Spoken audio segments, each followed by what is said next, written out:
하나님의 시간표라고 하는 제목으로 초대교회를 살펴보는데, 초대교회사는 우리가 살펴볼 거는 AD 33년에서부터 500년까지의 역사를 살펴보게 됩니다. 우리가 지난 두 번의 시간을 통하여서 313년까지 살펴봤는데, AD 33년에서 AD 313년까지의 내용이 어떻게 되는지 함께 살펴보면서 또 오늘 314년부터 500년까지 역사를 좀 보고자 합니다. 이제 하나님께서 예루살렘으로부터 이제 신약 시대가 예수님께서 예루살렘 베들레헴에 오심으로 신약 시대가 이제 시작되어지고, 그 시대로 말미암아서 이 땅에 이제 새 역사가 진행되죠.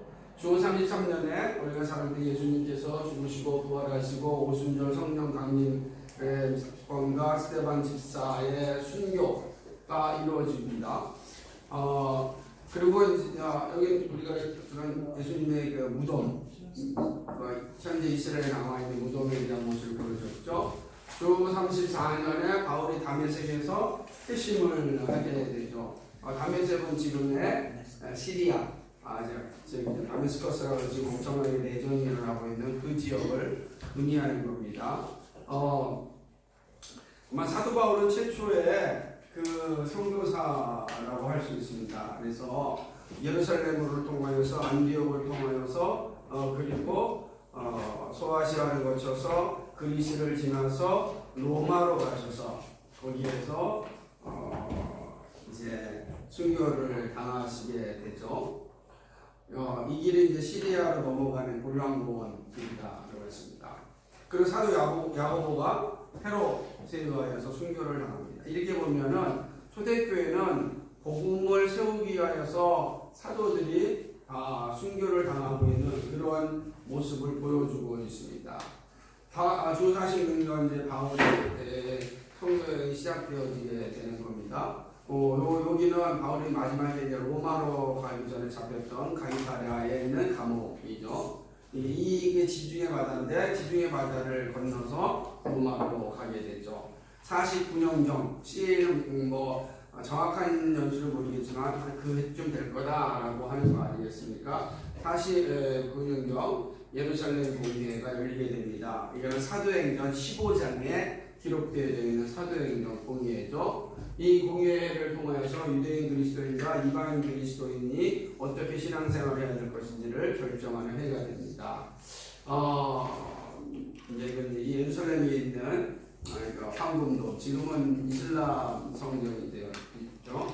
그리고 우리가 이제 AD와 CA가 어떤 것인지 예수님이 태어나신 시간 이후를 의미하는 거고, 또 라틴어로는 아노 도미니라고 있는데 주님의 해라는 뜻이죠. 그래서 우리가 얘기할 때 AD 몇 년 할 때는 주후 몇 년 이렇게 이야기하는 겁니다. CA는 정확히 모르니까 연도를 정해서 아마 그 정도가 아닐까 정하는 거죠. 주 64년, AD 64년에 로마 이제 화재가 나게 되고, 그 화재의 원인을 그리스도인들에게 돌립니다. 누가요? 헤롯이. 그래서 이때부터 그리스도인들에 대한 대박해가 일어나는데, 아마 교회사 가운데 가장 큰 박해 가운데 하나가 아닐까 할 정도로 정말 많은 사람들이 이 헤롯에 의하여 죽임을 당하게 됩니다. 그리스도인들이 로마의 화재범이다 이렇게 거짓말을 해가지고 죽이게 되죠. 참 이게 끔찍한 역사인데, 그래서 헤롯에 대해 박해, 이때 정말 많은 그리스도인들이 단지 그리스도인이라는 이름으로 순교를 당하게 되는 것입니다. 여기는 이제 콜로세움 안에 있는 그런 원정 경기장인데, 거기에서 얼마나 많은 그리스도인이 순교하였는지를 보여주기 위해서 그 십자가가 이렇게 세워져 있는 것을 보게 됩니다. 주 64년에서 67년 로마가 이제 예루살렘을 무너뜨리기를 시작을 합니다. 로마가 이제 예루살렘으로 이 진격을 하게 되어지는 것이죠. 그리고 나서 AD 70년경에 예루살렘은 완전히 파괴가 됩니다. 자, 그러면 헤롯 대왕의 AD 64년 헤롯에 의하여서 시작된 핍박의 결정판이 어디겠느냐? 바로 AD 70년 로마가 완전히 망해버립니다. 예루살렘이 완전히 파괴되어져서 거기에 있는 헤롯 성전이 있었는데 그 성전이 도리에 도라로 남기지 않고 다 파괴된 게 AD 70년경입니다. 그래서 이게 되게 이제 이스라엘 역사에서 그렇고 성경 역사에서도 있어서도 끔찍한 해인데 디도 장군에 의하여서 이렇게 무너지게 되죠. 그리고 디도는 나중에 로마의 황제가 됩니다. 아니 이제 당시에 그 예루살렘의 무용이죠. 이게 이제 성전이었는데 이 성전이 다 이제 파괴되어지고 하는 거죠. CA 75년, 95년 이때 이제 요 시기에 우리가 보고 있는 신약 성경들이 대부분 쓰여지게 됩니다. 그러니까 신약 성경은 거의 1세기 이전에 다 기록되어집니다. 그러니까 구약 성경이 이미 기록되어졌고 예수님 오기 전에 신약 성경은 1세기 이전에 다 쓰여지게 되죠. 그래서 사실은 1세기 이전에 쓰여졌음에도 불구하고 그 2세기 안에 나타나야 되는 사본들이 상상을 초월하는 게 많아요. 그러니까 사본이 이렇게 많다라는 것 자체가 신약 성경의 역사성과 정경성을 사실은 의미하는 중요한 핵심이기도 하는 것이죠. 이 신약 성경 대부분 사도들에 의하여서 쓰여지게 됩니다.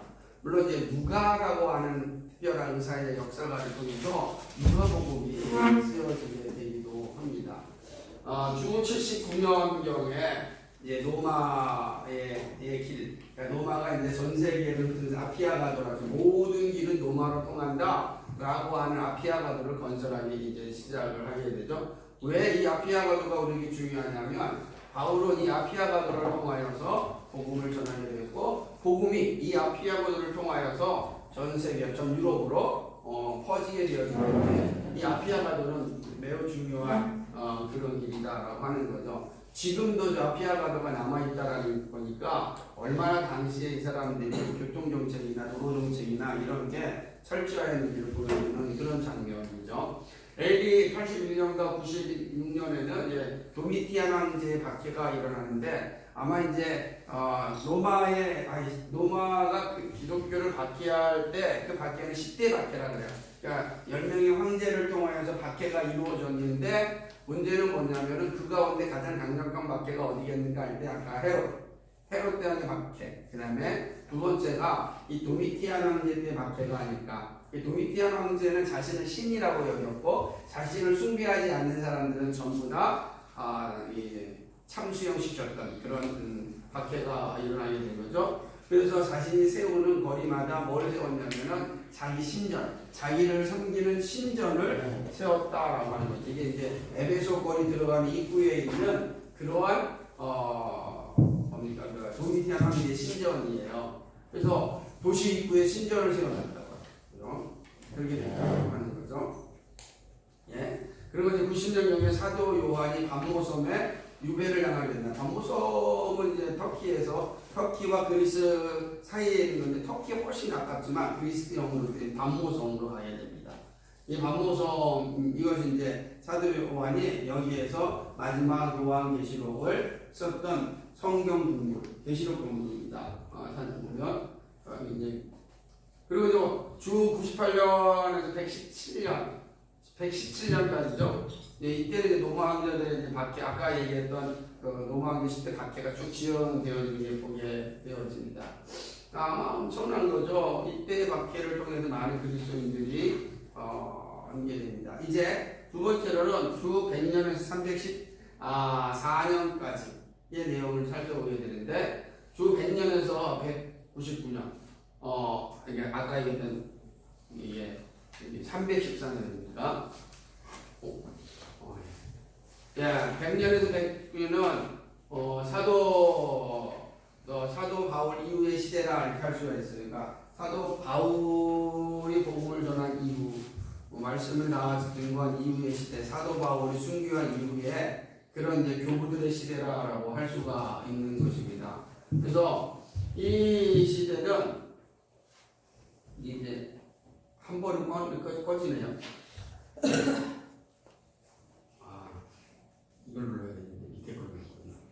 네, 사도 바울의 시대를 이제 보게 되어지게 되죠. 여기는 이제 사도 바울이 마지막 로마에 가서 복음을 전하였던 파테논 역 밑에 있는 아고라가 광장이라는 뜻이에요. 거기서 이제 사람들이 모여가지고 여러 가지 이야기를 나누는데 거기서 바울이 복음을 전하게 됩니다. 거기에 내가 사진을 기록하지 않았지만 거기에 보면 동판이 하나 있어요. 동판이 있는데 이게 뭐냐면 사도 바울이 여기에 와서 복음을 전하였다라고 하는 동판이 지금도 거기에 기록되어 있는 것을 보게 됩니다.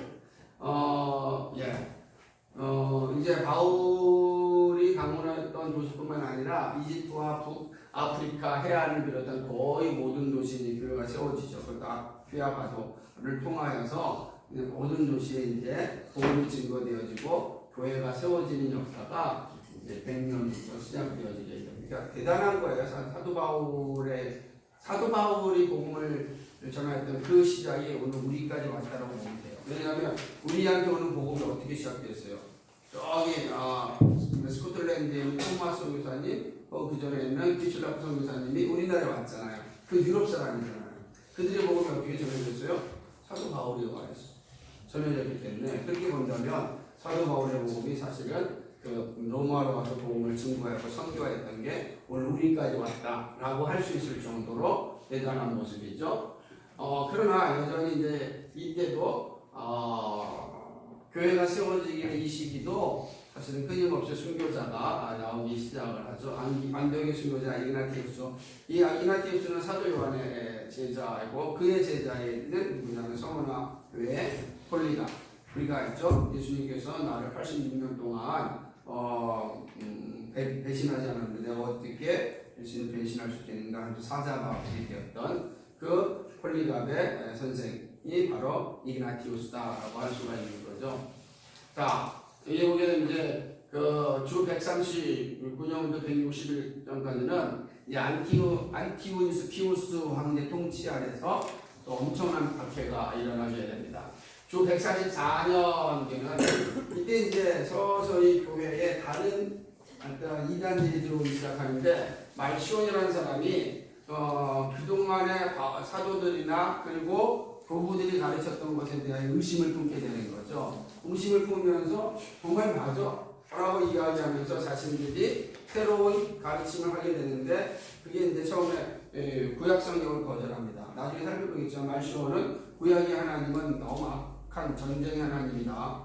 우리 그 하나님을 받아들일 수 없다 라고 이야기하면서 신약의 하나님 예수님의 하나님 특히 바울의 서신만이 진짜 서신이다 라고 이야기하는 게 말시온이라고 하는 사람의 모습이죠.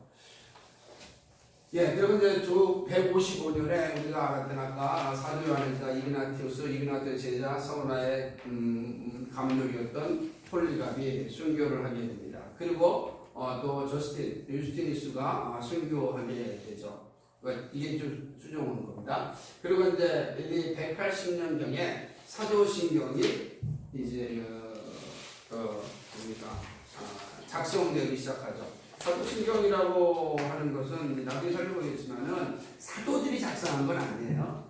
그러나 이제 그게 전에 오죠. 사도들이 작성한 건 아니지만 사도들이 가지고 있는 신앙 고백을 가장 잘 요약한 것이 사도신경이다라고 이야기하는 겁니다. 사도들이 가장 분명하게 했던 것이 바로 사도신경이다라고 이야기하고 있는 것이죠. 로마의 감독이 이제 200년 되면은 모든 감독 가운데 우월적 지위를 얻게 됩니다. 이게 로마 비잔틴인데 그리고 AD 250년경에 그리스도인의 이제 핍박이 데시우스 황제 아래에서 또 악화되는 것을 보게 됩니다. 그러니까 여기서 보게 되면 아까 또 계속해서 이제 그리스도인의 이 뭡니까 박해가 끊임없이 진행되어져 있고 수없이 많은 사람들이 순교자가 되어서 사자밥에 되든지 혹은 참수형을 당하든지 화형을 당하든지 이 일들이 사실은 계속해서 이루어집니다. 거의 언제까지요? 313년 전까지 계속해서 그리스도에 대한 박해가 끊임없이 이루어지고 있는 것을 보게 되어집니다.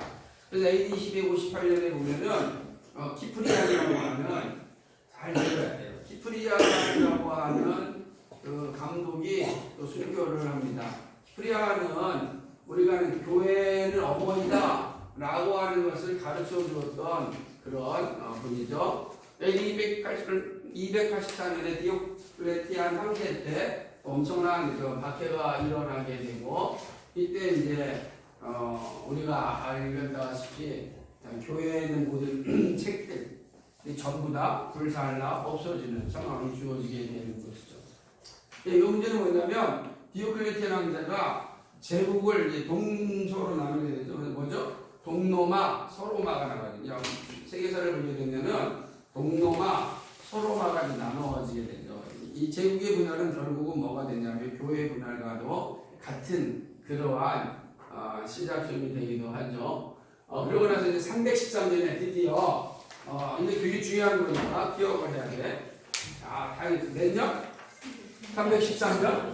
313년에 밀라노 칙령, 에딕트라고 하는 칙령인데, 밀라노 칙령이 발표가 돼요. 밀라노 칙령의 핵심이 뭐냐? 리치니우스 황제, 아까 디오클레티안 황제 때 뭐라고 그랬어요? 제국이 둘로 나눠졌다 그랬잖아, 그죠? 그때 제국이 둘로 나눠졌을 때에 동쪽 제국은 리치니우스 황제가 다스렸고 서쪽 제국은 콘스탄틴 황제가 다스렸단 말이에요. 그러니까 동로마, 서로마인데 나중에 이거는 어떻게 되냐면은 그 서방교회, 동방교회로 나눠지는 그런 일들이 일어나기도 하는 겁니다. 그래서 이때에 뭐가 되겠어요? 계속해서 기독교인들 핍박하는 이런 상황 가운데 있을 때 콘스탄틴 황제가 우리 그러지 말자. 우리 더 이상 그리스도인들 핍박하지 말자. 라고 해서 칙령을 내려서 더 이상 핍박이 이 집에서 사라지는 거예요. 그리고 그리스도인들에게 빼앗았던 이 재산들을 돌려주자. 라고 하는 법령이 발표된 게 AD 313년. 기독교 역사 아니면 세계사에서 가장 중요한 변곡점 중에 하나가 AD 313년에 바로 밀라노 칙령이다라고 하는, 그러니까 여러분 되게 잘 알고 있어야 되고 중요한 사건이 바로 AD 313년에 나타난 이 밀라노 칙령이다라고 하는 거죠. 그래서 우리가 잘 기억해야 될 게 언제나 313년. 몇 년? 313년. 오케이, 313년. 이걸 기억하는 게 되게 중요합니다. 우리가 지금 빨리빨리 가고 있으니까 잘 보는 거예요. 그 다음에 이제 이 시대는 특별히 교대교회를 생각하는 100년도부터 313년까지는 순교자의 시대였다. 순교자의 시대였음을 우리가 보여주게 되고, 이제 그래서 그들이 우리에게 매우 이게 지난번에 활이라고 했는데 활이라는 것을 표준어가 아니라 할이 맞습니다. 역할 무대. 이상하게 말하는데 활이라는 것은 표준어가 아니고 예전에 우리가 주로 쓸 때 썼던 이전은 표준어 할이라. 자, 어쨌든 순교의 증거를 통해서 많은 사람들이 회심하게 되었고 교회가 든든히 세워져 가게 되었습니다. 도대체 저 사람들은 무엇 때문에 사자밥이 되는가? 아니 생각을 해보세요. 아니 예수님을 부인만 하면 믿지만 않으면 모든 걸 다 해주겠다고 하는데 왜 그거를 포기하지 않고 사자밥이 되고 참수용을 나가는가? 이건 엄청난 그 도전이었고 이런 것들이 정말로 사람들에게 큰 도전을 주었고 그래서 예수를 믿는 자리에 오게 되는 그런 일들도 일어나게 되었다라고 하는 거죠. 그러나 이제 문제는 이 순교자에 대한 숭배가 시간이 지나가면서 오작동을 일으키기 시작하는데 그것은 뭐냐면 순교자 숭배가 이제 일어나게. 맨 처음에는 순교자가 죽은 그 무덤에 가가지고 꽃도 갖다 주고 고맙잖아요. 저들의 순교가 있어서 우리가 구원을 얻게 되었고 예수님을 알게 되었으니까 고맙잖아요. 가가지고서 이렇게 꽃도 주고 또 경배도 하고 그랬어요. 그런데 차차 시간이 지나가면서 어떻게 되었냐면은 이렇게 꽃도 주고 어떤 뭐 가서 경배도 하는 것이 어떤 상황이 이루어지냐면 그들에게 기도하게 되었고 순교자는 분명히 하나님 나라에서 하나님 우편에 앉아 계실 테니까 우리의 기도를 더 잘 들어주실 수 있을 것이다 라는 생각을 갖게 되었고 이제는 하나님께 기도하는 것이 아니라 누구한테 기도해요? 순교자들한테 기도하는. 그래서 순교자 숭배, 나중에는 성인 숭배라고 하는 이러한 일들이 벌어지게 되죠. 이게 중세의 성인 숭배 사상이 이루어지게 되고 교회를 타락하게 하는 원인이 되기도 합니다. 그래서 종교개혁자 칼빈 같은 분은 자기가 죽었을 때에 아무것도 남기지 말아서 기석도 남기지 말라 그랬어요. 무덤이 어디 있는지 남기지 말라 그랬어요. 오직 영광 받으실 분은 하나님 한 분, 예수 그리스도 한 분이시다. 이렇게 이야기하기 때문에 종교개혁자들은 그걸 남기지 않으려고 하죠. 그러나 그 전의 사람들은 다 성인 숭배하는데 열정을 냈던 것이 사실입니다. 이것이 이 시대의 모습이었죠. 자, 그러고 나서 이 시대 특히 이단이 많았는데, 이단이라고 할 때 이 중에서 이제 영지주의, 아리아니스주의, 니케아신, 이 뭡니까?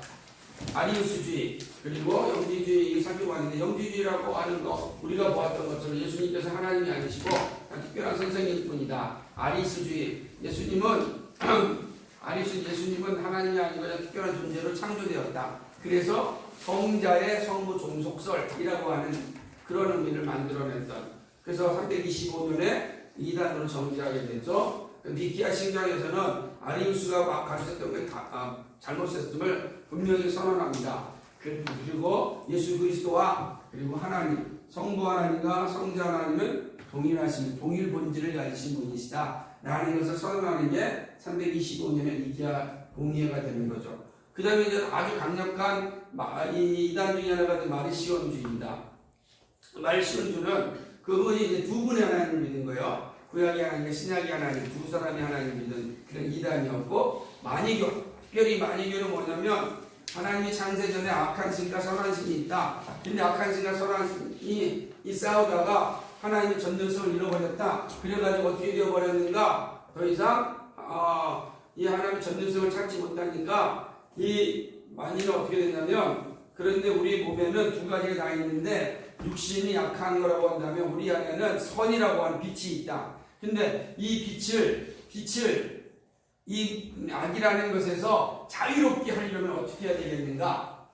거기에는 여러 가지 많은 일들을 집어넣는 거야. 이렇게 하면은 우리가 이 몸으로부터 자유하게 될 거다 라고 해서 수없이 많은 이 목록을 만들어 놨어요. 해야 할 것과 하지 말아야 할 것 목록을 만들어 놓고, 그 목록을 해야 할 것을 잘하면, 그리고 하지 말아야 할 걸 안 하면 우리는 어떻게 된다? 악으로부터 뭐 할 수 있다? 벗어날 수 있다.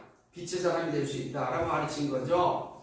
여기에 어거스틴 같은 사람은 깊이 빠졌던 거죠. 생각해 보니까 아주 그럴듯한 모습을 가지고 있죠. 그러나 어떤 행위를 통해서 우리는 구원해 줄 수 없고, 오직 우리의 죄를 사하실 수 있는 분은 하나님 한 분밖에 없다. 이게 성경이 가르치는 고백이죠. 펠라기오스 같은 사람은 뭐냐? 원죄를 믿지 않았고, 모든 사람이 다 아담과 하와처럼 다 선한 존재로 태어난다. 그리고 사람의 자유의지가 있어서 자기의 의지로 얼마든지 구원을 받을 수 있다. 이렇게 가르치고 있더라. 내가 악을 택할 수 있는 의지도 있고 선을 택할 수 있는 의지. 예를 들면 이런 거 아니야. 뭐지? 내가 교회 올 자유도 있고 교회 안 올 자유도 있죠. 왜 자꾸 뭐라 그래요? 그렇게 말할 수 있죠. 그렇게 자유라고 얘기하는 거예요. 그 이단들이에요. 왜 그러냐면, 그렇게 되면 어떻게 된 거예요? 내가 하나님 선택하는 거지 하나님이 나를 선택했어요? 이렇게 되는 거예요. 여기로부터 점점 가는 거야. 그러면 하나님보다 누가 위에 있어? 누가 위에 있어 지금? 하나님 위에 있어서 내가 위에 있어. 그 내가 위에 있는 거지. 내가 하나님을 만드는 거야. 이게 뭐예요? 이게 바로 펠라기우스주의자들이 가지고 있는 아주 잘못된 모습이고, 이단이 왜 그러냐면은, 정말 왜 그랬을까? 왜 펠라는 저런 생각을 할 수 있었을까? 우리의 원래 죄가 없다는 생각. 우리는 선하다. 우리는 죄인이 아니다라는 생각 때문에 그런 거야. 그러니까 나는 완벽한데 왜 내가 선택하지 못해? 이런 생각을 갖는 거야. 그 생각이 완벽하니? 너는 완벽하니? 너 완벽해? 너 완벽해? 그런데 왜 이런 생각을 갖게 돼? 그게 마귀의 드는 생각이지. 그래서 우리로 하여금 하나님을 다스리는 자로 세계는 펠라기우스주의자들의 모습. 매우 위험한 겁니다. 펠라기우스주의는. 그래서 이제 2단으로 정지하게 되죠. 요게 이제 이전까지 모습입니다. 자, 우리 여기서 5분 동안 쉬겠습니다.